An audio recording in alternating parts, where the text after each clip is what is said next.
Pero gusto ko lang i-shout out yung mga kasamahan natin dyan na content creators din. Hanggat maaari guys, lagi ko naman sinasabi yan sa videos ko, kung hindi nyo naman kayang panoorin, i-skip nyo na lang kasi may makinarya si Facebook na algorithm na kapag nag-fake engagement tayo, malaless distribution yung ating mga video na pinopost. Matutulad tayo kay Marilu Valdez, 313,000 followers siya. Pero ang mga views niya lang is 1,000, 15 comments. Tapos yung mga comments pa, congratulations, mga thanks for sharing.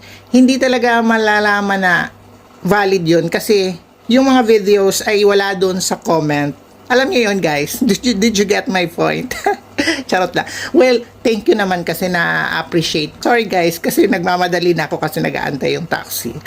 So, yun lang gusto kong sabihin. At saka guys, iwasan niyo yung pagpo-post ng mga isda or pagko-comment ng mga isda kasi maano nga rin ako. Kayo wala namang problema pero yung account ko ang maapektuhan.